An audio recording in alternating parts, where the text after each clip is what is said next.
Hello and welcome to the American Cinema Foundation Movie Podcast. I am your host Titus, and today I am joined again by my friend John Presnall. Hello John, how are you doing?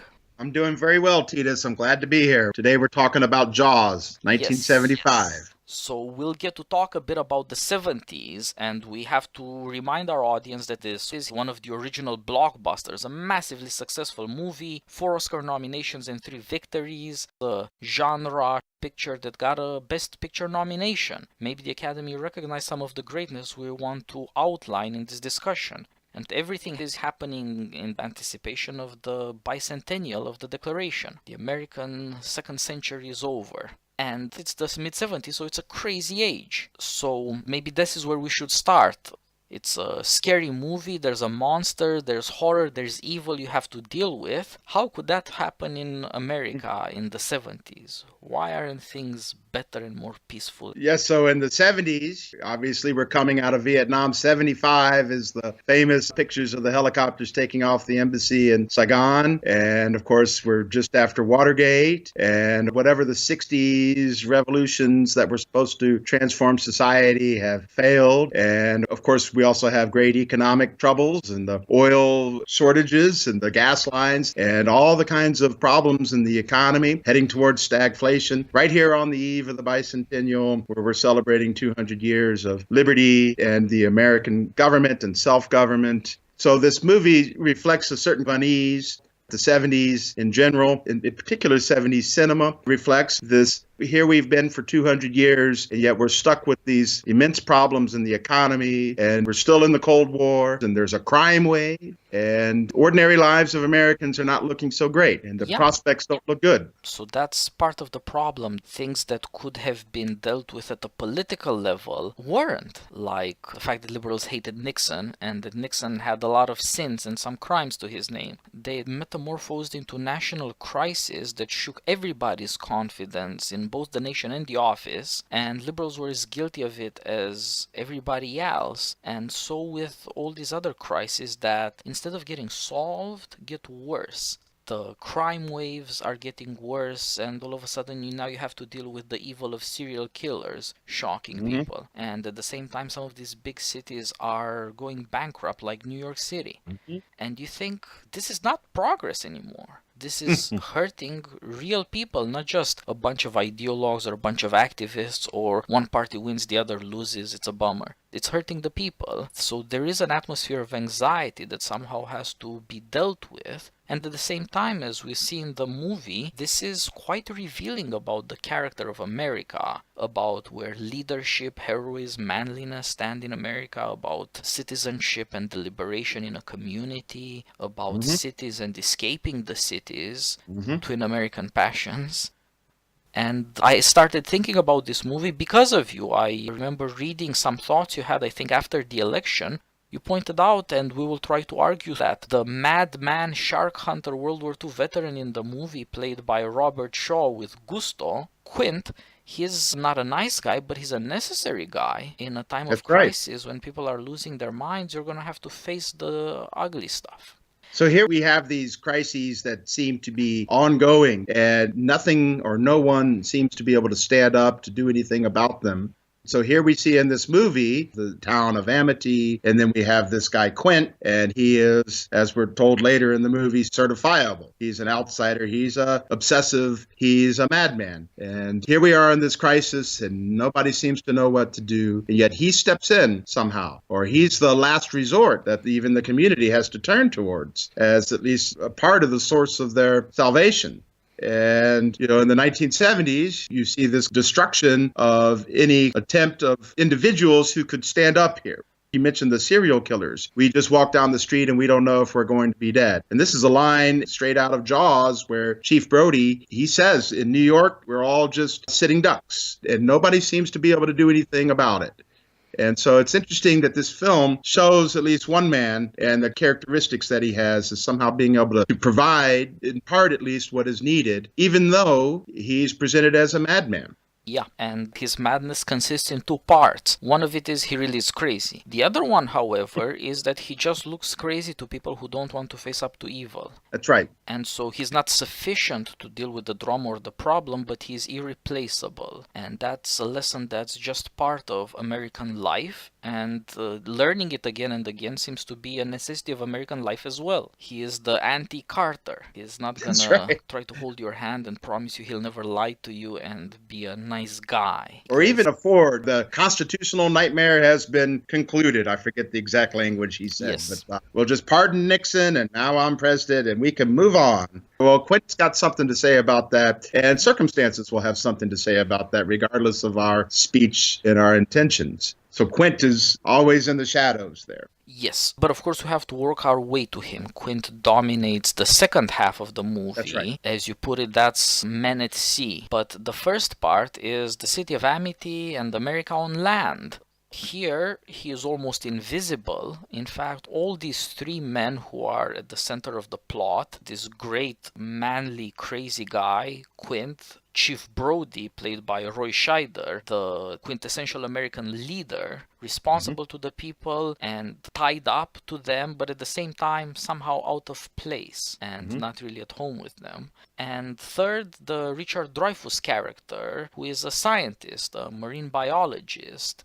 In the first half, however, they barely come to sight. Our view of them is obstructed by the town of Amity, by America at leisure. It's 1975. This is a perfect little island town off the coast of New England where people can go and run from the present of America into an idealized past. The houses look old, everything looks quaint, there's no violence, no anxiety. Lots of white picket fences. Exactly. There you can run from the crazy busyness and restlessness of the city and just stop doing anything. Just sit in the sun. It appeals to the lizard part of the American soul. You just want to soak up some heat. That's And, right. Of course, we all need that now and then, and it reveals something about what our city lives do to us. This pleasant little place, however, must have been at some point a real town where people worked for a living and made a living and lived. Whaling or something like that. It's New England. That's right. This island town of Amity, New England, this has some resonance with some Puritan founding. At some point would have been a fisherman and whaling and trading. And this was hard work and dangerous work where men would go offshore and maybe not come back. But we had a community here, and that was the old economy, whether it was whale oil or cod or what have you. One of the older fishermen in town, his name is Silva, Portuguese or Azores name. In New England, you have a lot of these Portuguese sailors and fishermen who were big in the cod trade. So that was the old economy, and around that could have established a community which would have had its foundings in amity and friendship and our reliance upon each other as a community. Now, circa 1975, we see those days are over, and Amity is now a place where the economy and the people can make a living off of precisely what you were saying, that vacating from the city for a relaxation on the shore, on the beach, and do nothing and spend money. But that's how they have to fill up the hotels and the restaurants and the souvenir shops and what have you, or day fishing or whatever. Yeah, so the little town of Amity on the island has lost its own past or any connection to it, but it functions as an idealized past for city people who never had such a past.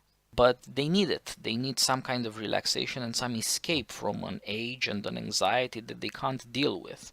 At the same time, however, you see that this little place has its own business imperatives. The local chamber of commerce, who have to manage the money, the tourism, to make it all turn out just right. So this way of life has its own demands, and you can see that maybe they have taken friendship, amity, to a certain extreme in their desire to advertise themselves. They're proud that there hasn't been any murdering here since I don't know when. It's the city of peace itself. You wonder whether people are even mortal there, like the islands of the blessed.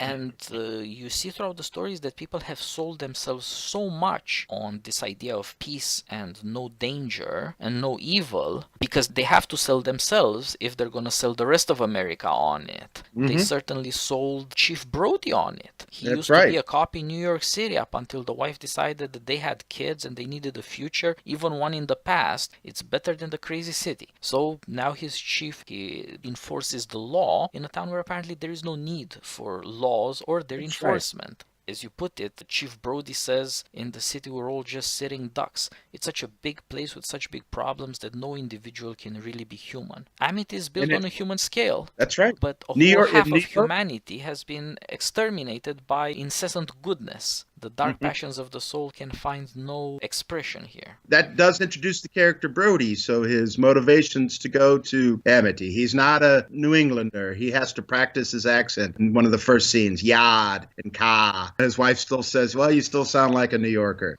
Later, Brody tells us, New York is just crime after crime after crime. And as a cop, it just never ends. And so individual can't do anything. And of course, in the context with the wife and two young boys, perhaps Amity, the job opens. They need somebody to be the police chief there. He jumps at that. But what's the worst crime that's going to happen in Amity? A tourist gets out of line or something. Surely no murder, let alone a shark attack. So you wonder what he's doing there. And of course, he has this weird characteristic. He doesn't like the water. He's afraid of the water. So it's incongruous motivations for the security that Amity would provide. Yet at the same time, he thinks he can be an individual there. And yet at the same time, he lives on an island where at some point, at least, he's going to have to confront the water, but maybe only the beach as opposed to going offshore. Yeah, this guy has been brought in because he's a real cop from a real town, but he's only there for show. Nobody expects him to do anything because there's no need for somebody like him.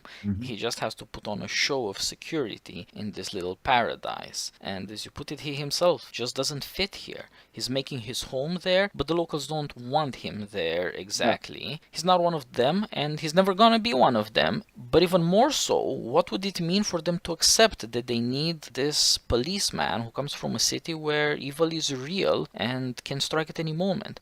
They would have to accept about themselves that they are weak, endangered, exposed to evil, and they don't want to do that. So they have an added reason to be resentful of the only guy going around town with a gun and authority. There's a sense of complacency. I suspect also a sense of prettying up. I doubt that the picket fences were as white and the signs as well painted back in the days of the fishermen and the whalers.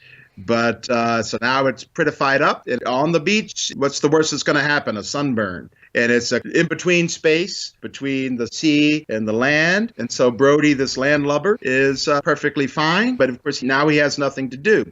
But the community, I point out, the billboard tells us it's the 50th anniversary of the 4th of July, even though we're on the eve of the bicentennial, 1776. But this community, you could see that sense of security, perhaps they've been lulled into this because they've had 50 years of 4th of July fun and without any major incident. And so Brody can carry a gun because he doesn't really matter and they don't need him. Yeah, he has got to be taken unseriously to be tolerable. And you're right, these people aren't preparing for the 200th American celebration because it's a bit exhausting to stand up for America in that way. They can celebrate their own little traditions and their own little achievements because those matter to them. And this disjunction between your 4th of July and America's 4th of July shows they're Americans. They want to take America for granted and their right to a successful, happy life. But they don't want to necessarily put in the hard work required. Or maybe it's the dirty work. That's right.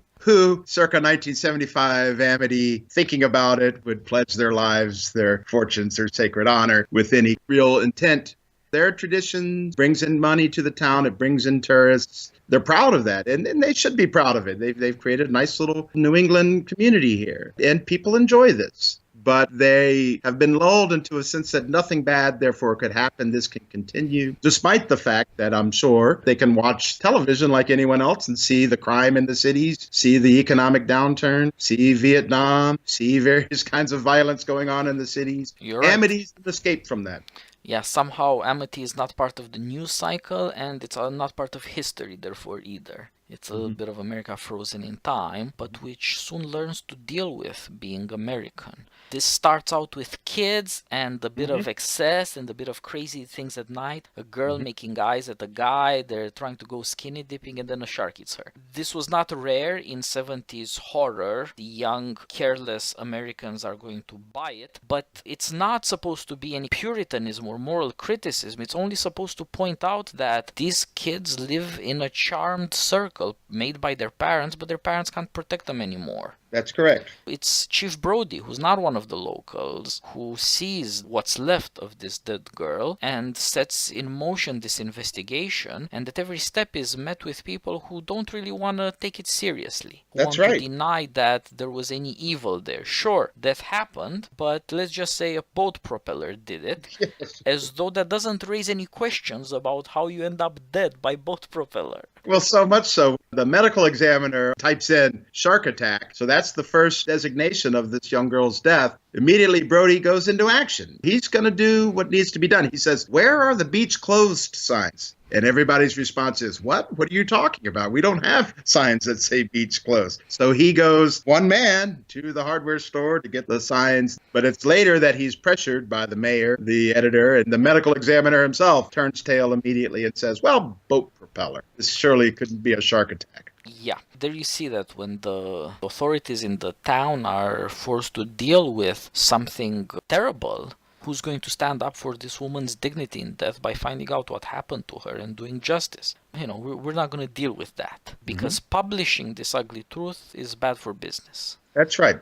Tourist season's coming up. And you'd have to make a sacrifice for the sake of justice. Nobody wants to do that. Chief Brody doesn't want to do it either. He just thinks it's a job. You got to do it because it's safety. But he doesn't make it into a crisis. He doesn't say, either we do this or I resign and I shout at everybody in town or what have you, because that's an unreasonable thing to do. That's more Quint than Brody, so to speak. That's right. That's right. Brody knows that you have to live with people and you got to get along, and if they don't want to listen, you can't exactly force them. They believe they have a right to their business and profits to such an extent that they're not going to bother with a small issue of a dead girl. Let alone the protection of others, too, because the shark could still be on the prowl. So. Yeah, they can't think that other people are endangered as well. That's how much you can get used to having it good.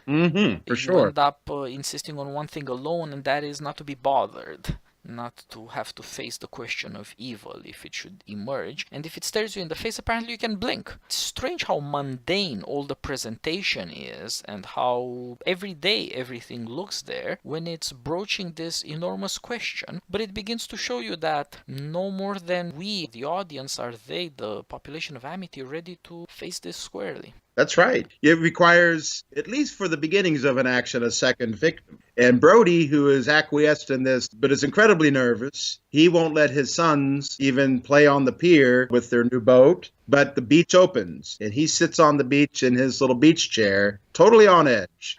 As the camera's playing, we see the dog in the water, we see an elderly woman go in bathing, and we're just waiting, of course, for any moment for one of them to go. And of course, one of them does go, and it's a young boy. It's a pretty horrific attack. We see a nice stream of blood come up, and now we know we've got something serious. So the community once is a propeller, the second in front of our eyes, now we know we're up to something different. Yeah, this is a commentary on American government. In the first instance, you have the authorities who are delegated to run things for us. They have to make a decision among themselves on evidence that is available only to them. It is their failure that then brings this evil in the midst of everybody, and they make the democratic decision. They wake up and see the blood and run off terrified. Nobody prepared the people for evil, and the leaders didn't want to face it themselves. And that's how the catastrophe came. That's right. The mayor, having the best interests of the community, seeing tourism coming on, realizes, shark attack is just going to kill tourist season. So it's a boat propeller. Now the community at the beach, because we're still not at the 4th of July weekend, are eyewitnesses to this horrific attack. Now there has to be a response. So their interpretation of what their best interests are might be different. And of course, this leads to the classic New England town hall meeting and decision of what to be done about this potential danger of the shark out there eating them. And yet the town hall is somewhat of a failure, but it's a brilliant scene. The mayor calls this town hall meeting, and we have the citizens there. We hear a lot of discussion among citizens. There's the local motel owner, and how dare beaches be closed, because after all, she needs people to rent out her rooms. And we get this sense that nobody in the community wants the beach closed. There's one person who wants something to be done, and that's the mother of the boy's victim. She has put up $3,000 of her own money as a bounty. Whoever kills the shark will get $3,000. And this town hall deliberation, self-government ends up in screaming voices, a cacophony, and we don't really see any sense of what the best interests of the community would be. Once the people, after an eyewitness account of this shark attack, have seen that, well, maybe there's a real threat here we need to confront. And nobody particularly is going to step up. Brody calls for closing of the beaches, but it's agreed, well, we'll figure out a way to not close the beaches, but still protect the people. And meanwhile, we have the bounty. And of course, here's our first introduction to Quint with the nails on the chalkboard. He has drawn on the chalkboard this giant shark with this little bitty man inside of the teeth. So he says, I'll do it for 10 grand. You people don't know what's up. He does say something to the effect, you all know me. You know who I am. I can get it. But everybody just thinks, what a loon. And he leaves. So the agreement is keep the beaches open with shark patrols. And that $3,000 bounty, of course, leads to a mob of people seeking after fortune in hopes of killing the shark. But it's quite a commentary on what has become, or maybe what always was, of the sense of communitarian deliberation when it gets mixed up with individual interests, and when we recognize that the community itself, at least its economy, is dependent upon this economic interest. And we have a conflict here. This is the second commentary on government, and it also showcases failure, but of a different kind. All of a sudden it says, those authorities, they were right. The people just don't want to know. You can kill a child in front of them and they'll look the other way. And again, it is reasonable to think this is not a plague come to doom us. It's not World War III. It's not a nuclear attack. It's not really the sort of thing you want to panic about. But the suggestion is that the townspeople have forgotten that they're American. They don't know how to do deliberation because they've forgotten that they're human. That is to say that they're tied up with good and evil and mortality, and that there is something holy about being human. That dead child only matters to his mother. This is a shocking moment, but of course it's something that America goes through constantly. For sure. Because people are practical, and you have to go on with life. Not even America is God's own country. We're still just people. But it's very hard to take it. We're in such a terrible position, and the only guy who knows evil, can smell it in the wind and is thrilled, Quint, he just thinks these people are losers. You can't deliberate with them. Let them turn from stupidity and complacency to hysteria and terror, and then I'll write my own ticket and I will deliver them from evil. There's 5 shark attacks in the movie, Quint, of course, being the last, the only one we see. It's the only one that seems to have meaning. The unfortunate thing of the previous 4 is the girl's eaten, the boy's eaten. We see that a little bit more detail. We find some dead body here, and the community moves on. Somehow the community can't recognize their own participation in the fate of these victims. The only time that we, even the audience, are able to see the brutality of it, but also see what is sacrificed and what is lost, is Quint. But that's jumping ahead. But the community... but you're right. This is something that we should introduce now. The community fails to be much of a community. It's a betrayal of the stuff we read about in Tocquevillian. Americans associate. For private and for public ends, they find out what they have in common and how they get it done. Not here. And instead, Tocqueville warns us Americans are threatened by individualism. They are so caught up in their own private life or with a few friends or a job that they can't bear to assume responsibility for bigger things. They can't stand up and lead. They can't make themselves believe that they matter and that they'll matter to other people and that some authority for a common good can be imposed. And that's why only the one guy who really is a manly hero and who served America is a veteran. Only he gets this incredibly graphic death that showcases his struggle and in his failure nevertheless shows his individuality. He's not nobody. That's right. He's the one who went to his death willingly. Everybody else was just an unknowing victim. He faced evil knowingly, and that's admirable, actually. It's also crazy, but it's also admirable, and that's where the story tends to, precisely because of these failures of government, of association, of deliberation. These shark hunters come up because there's a bounty on it and it's fun. They have no idea what the hell they're doing, and that doesn't end so well. But somebody comes up with a tiger shark, and finally we have dispelled evil. The community is not capable of judging these things. It would need to be able to trust that experts will give a true opinion because of their love of the community, because of their shame to lie to their fellow citizens. Enter Hooper. That's right.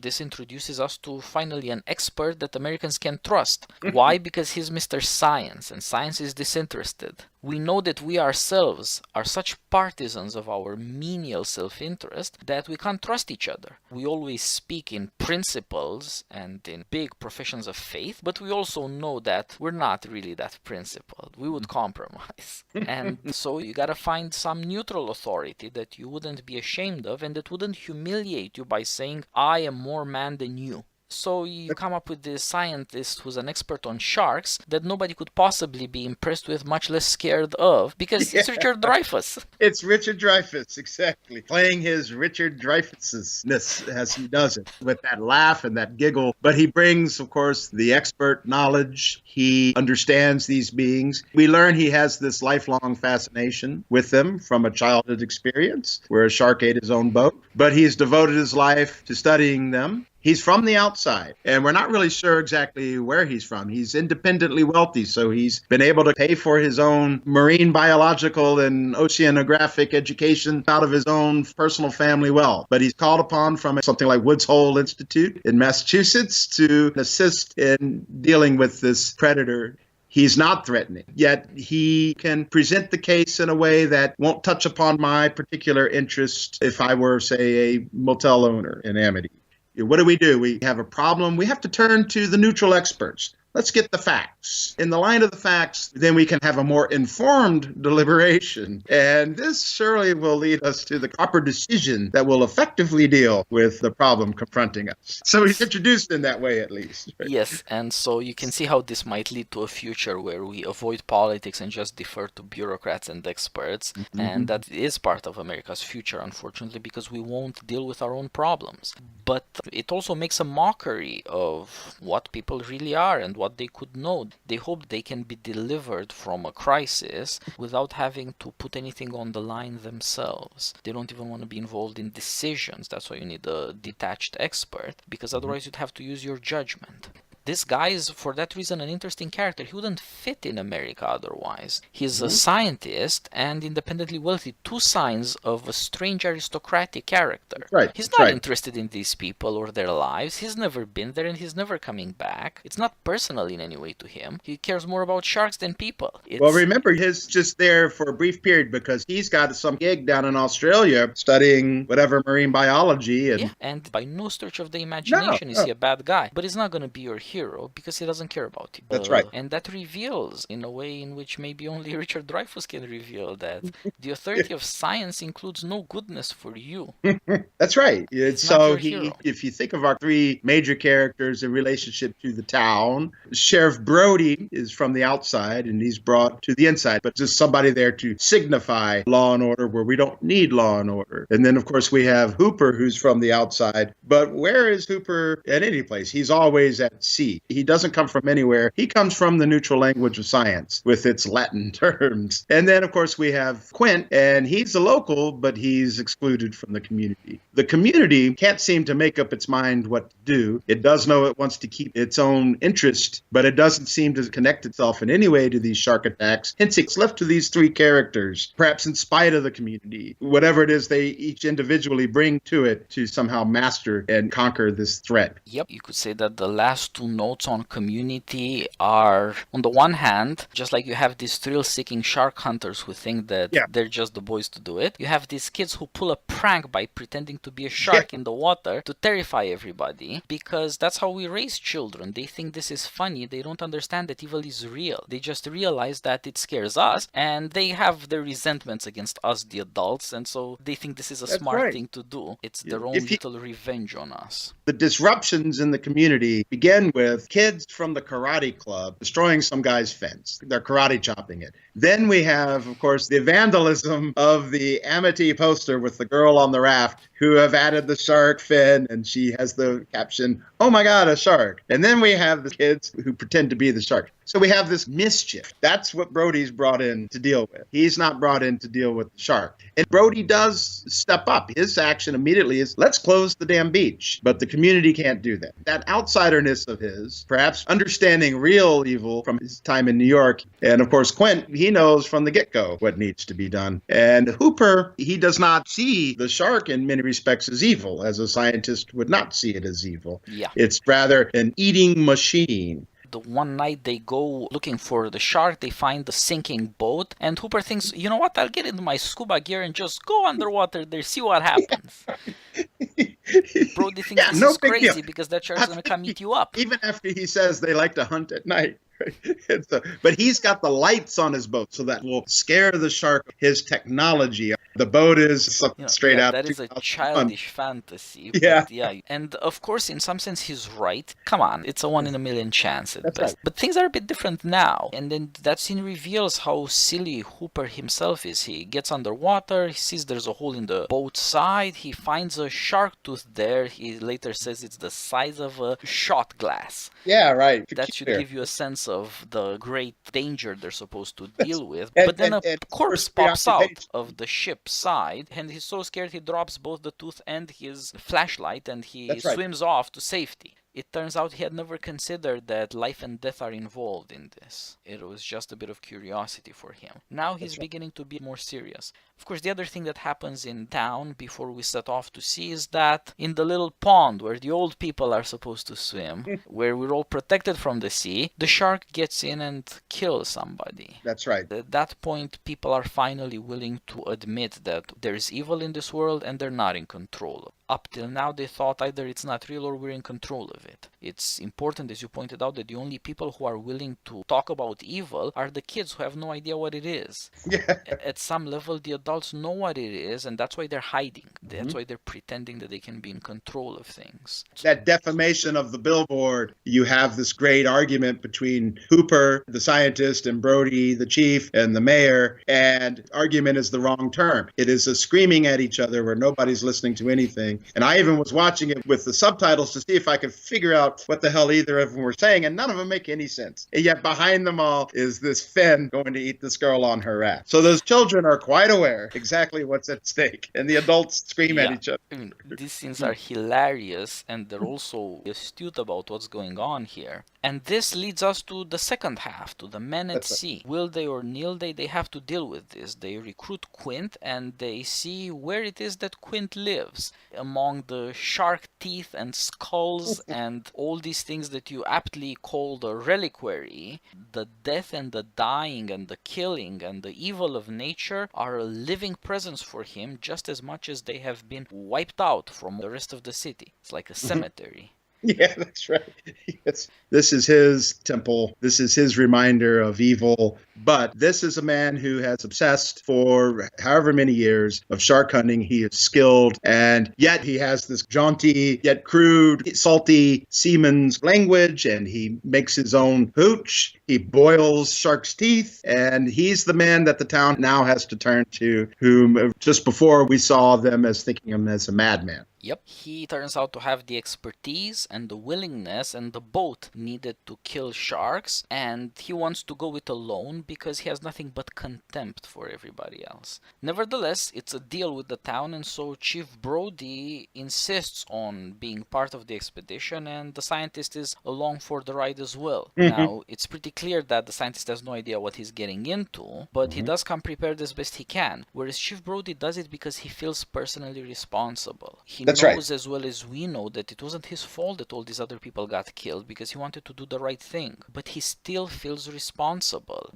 There is something to leadership and responsibility that moves in the direction of heroism, not in the direction of obeying the most corrupt and blind orders you can find. I agree. So he feels he has to go. Here's this man who we know is actually afraid of the water, and yet because of his sense of responsibility for what has happened to this poor boy, and the mother slapping him in the face and holding him personally responsible responsible, even though we know that he's at best partly responsible. He takes this burden upon himself, and he's going to do something against his own instincts. He's called upon to act a hero. He's going to do it.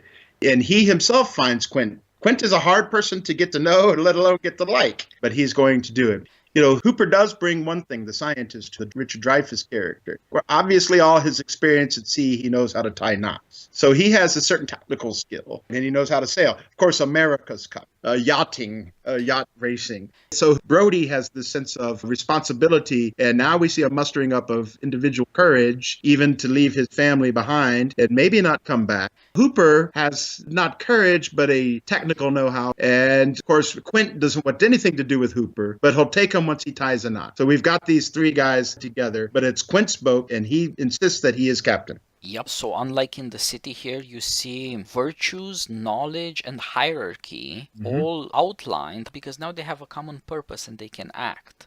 This is where we begin to learn positive lessons about America. That this loser Hooper, who's a scientist with a vaguely aristocratic, disinterested life, is competent actually. He knows the sea. He doesn't know enough to be afraid to need courage, but his pacifist insanity has not stunted his acquisition of all sorts of skills. He's his own man. And our man Brody, who is closer to us than these guys, he has no expert knowledge. He's not a specialist. He knows people, however. He knows America, and he is American. He typifies a form of American leadership. He takes responsibility, he takes the blame, he deals with all the annoyances and with the anger and the conflicting claims to honor and justice that drive people to hate each other or to scream at each other, and he bears up under all of it. He is not quick to action. He's not particularly strong or tough, but he bears a lot. He has an unusual endurance, and he gradually throughout the second half shows how important it is. And so they end up hunting the shark, and we learn that they don't really know what they're doing because they're facing something that's not a mere shark. We've already seen a dead shark and a pretty aggressive big tiger shark at that, but this is something different. Only now do we begin to see that this is less of a monster movie and more of Hemingway's Old Man and the Sea. These are men who have to confront the truth about nature. Their own virtues come out as they begin to need them to survive, precisely because they're facing up against something evil, something that will test their mortality and maybe best them. And test the limits of all their knowledge and experience. Even Quint, at a certain point, realizes we're in over our heads. We know that Brody's already said, we're going to need a bigger boat, the famous line. There comes a point where even Quint is realizing we're way in over our heads. So we can't imagine nature in such a way as being this true test. So it's a test even to Quint, who has already been tested.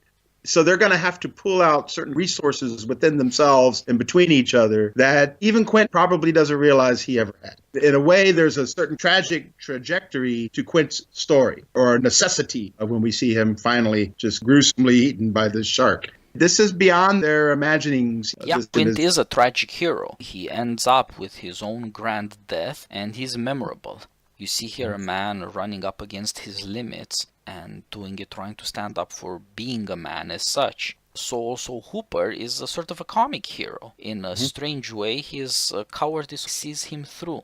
His fight with the shark is aborted. He lowers himself down in a cage in the way of modern science, and he's got a harpoon with poison because he's a modern scientist. He's going to take a very unmanly way to killing poison. He's lowered in the cage. Shark batters it, breaks it, and he runs and hides at the bottom of the sea, waits it out. He's a comic. Brody's in between. He's often ridiculous and beaten down by events and circumstances, but he becomes, under the duress of events, angrier and manlier and more like Quint, although he had spent way more time in the first half with Hooper. And of course, they are the two who survive because they're not excessively manly.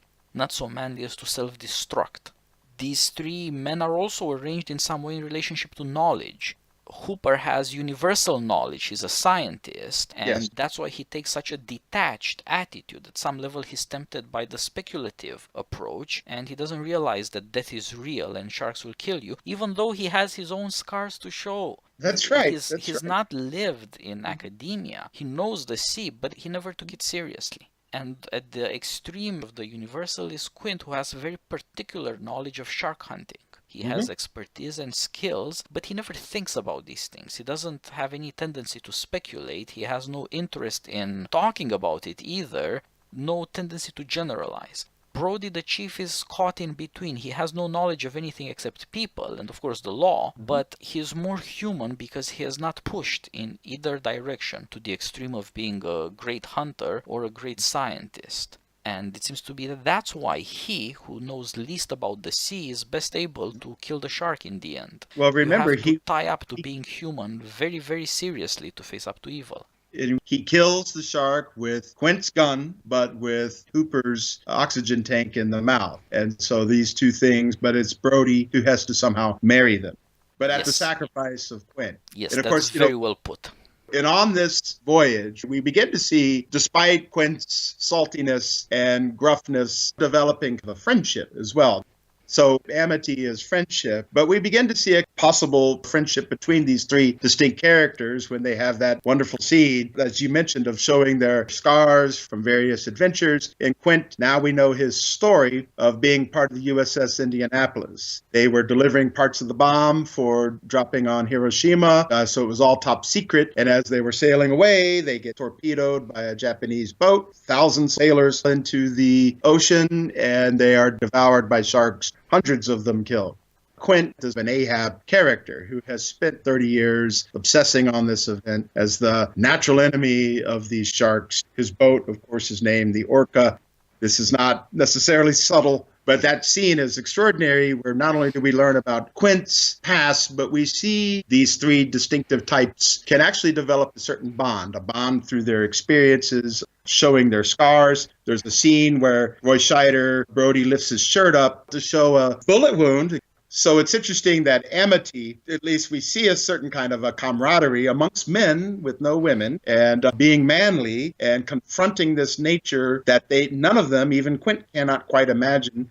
And yet they pull it out of themselves to be able to conquer this thing. Yep, that is the climax of the movie, when once they realize that they're facing something greater than any of them, they pool their experiences and they, for a brief period, show this possibility of forming a different community, a community of men. They are all in the same danger. They all have proven themselves by facing death repeatedly. These outsiders finally form their own community, if only during a party, drinking, singing, in speech. And this reveals two things. One of them, as you put it, it's Quint's story. Only now can it be told, because only these men could appreciate the truth it tells. Everybody else ignores that exists. And the other thing it reveals is that death is coming. Without realizing it, what they are showing in showing their vulnerabilities is their impending death, and that's when the shark comes and attacks and starts breaking up their boat. And it turns out it's not an orca after all, not exactly. This leads to this catastrophe. They try to run back to land, engine breaks down, they try to hunt the shark with the cage underwater, that breaks down, then Quint is eaten, and that's when the compressed air tank gets in the shark's mouth, and Brody becomes Quint, takes his gun and shoots like crazy up until he finally blows the shark's head off. We should think of Quint's important role of allowing, in a way, Brody to become Quint. Because Brody, of course, wants to call the Coast Guard, and there's several scenes of which Quint distracts Brody from talking to his wife on the intercom. And then, of course, he just destroys the damn thing. And that's when, of course, Brody calls Quint certifiable. But Quint's up to something here. We need to tackle this thing on our own, in a self-sufficient manner, and with our own natural capacities, insofar as we have them. And if we die, we die. But yourself is not going to be revealed to you, or what you're capable of, unless you do this on your own. That direct confrontation with a nature which is unfathomable. And that's a brilliant ploy there. I actually see him as a hero, in a way, precisely in contrast to the first half of the movie. Quint is demanding that you confront this evil. And Brody lives up to it. Yes, and so we end up with this strange conclusion. There's no future in America for Quint. He's dead, he'll be forgotten. These incredibly harsh men are a figment of the past. Maybe there's not a lot of place in the future for men like Hooper and Brody, except in their land-based capacity, not what the sea reveals about them. It is only in a crisis that the connection between responsibility, leadership, and manliness and heroism really shows up.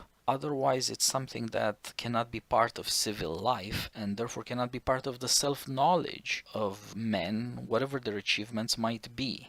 And of course, what Quint's story reveals of being part of this 1,000 men, 800 of whom were eaten by sharks, it's that you're not in charge of events. That when evil comes, it's not a matter of choice. That manliness is in a specific sense superior to morality. Morality always tells you have choices and you should make the right choice. And if you made the wrong choice, you deserve punishment and some education so that another time you could make the right choice because you could. But sometimes that's not how life works. Sometimes horrifying things come and you don't have a choice. That's, in that scene of singing, I suppose ironically, show me the way to go home.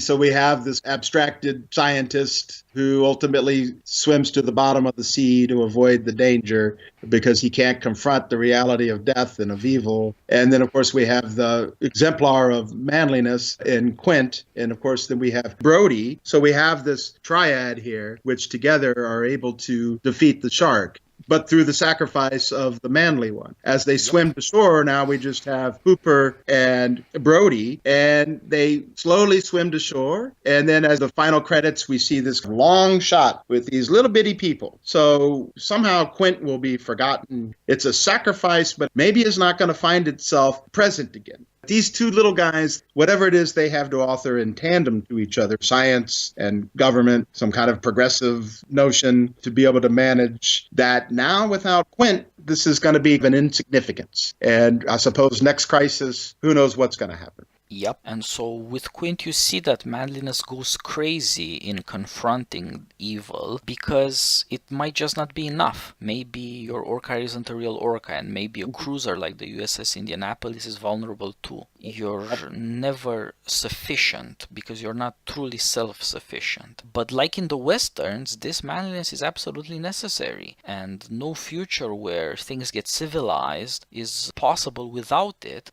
The suggestion seems to be, think to yourself, is this manly sacrifice and danger and daring of death something you can ever get rid of? Will there never come a crisis in America again where it is again needed?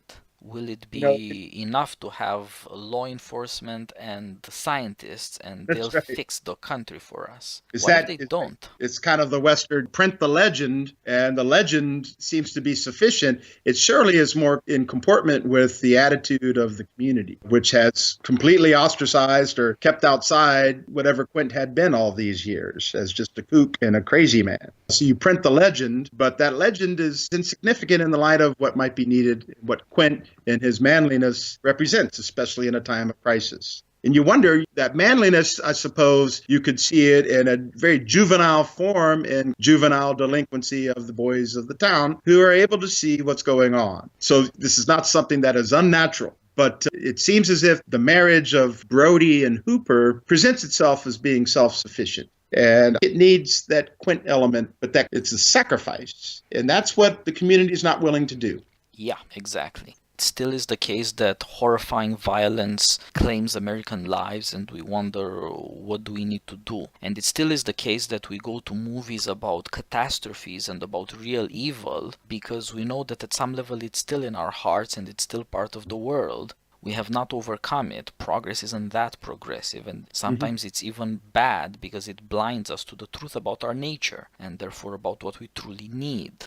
So it's a very ambiguous ending that suggests this is all that the movie can do. It can show you all these lessons about leadership, about community, about politics, about society.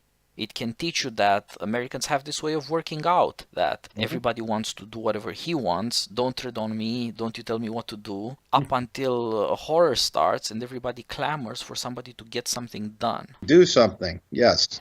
Exactly, and from the egalitarianism of inaction to the inegalitarianism of sudden action, there you see a switch. There's not a lot of in between. The story shows that at every level in between the harsh final action and the initial conditions that set it in motion and made it necessary, you just have a series of failures.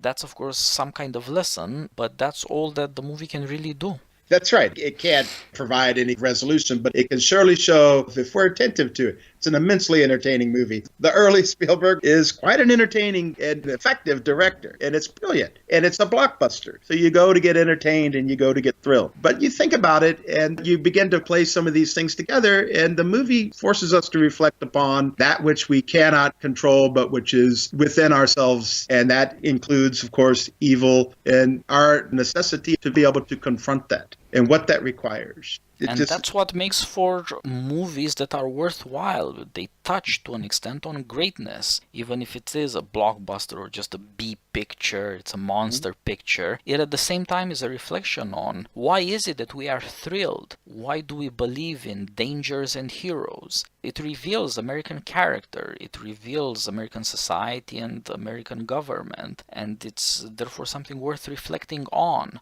To an extent, the movie is supposed to reconcile us to the way things are. It doesn't promise some kind of transformation. The next crisis will reveal the same things if you pay attention. Yeah. You can just deal with these problems, better or worse. You cannot transform American character. You can just deal with it with more prudence or less. That's what you're supposed to get out of this. You're supposed to say, yep, he gets us right. He knows what we love and fear at the same time. Yes. This is where we are. Yeah. Well, John, it has been a great discussion. Thanks for joining me again. I only started thinking about this movie because of you. I always knew it was a good movie, but before I read what you had to say, I didn't know why. What really is happening here? Of course, in this time in America, when leadership is such a crisis and such a continuous scandal and such a conflict between people who can't agree on what are the things that are necessary for Americans to come together, decide and act for the common good, it's a bit more urgent than it would have been otherwise. Sure is. Thank you once more.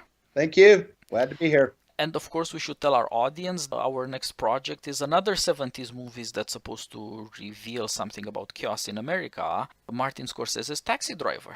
Absolutely. That'll be a good one too. Be glad to be there too. Thank you.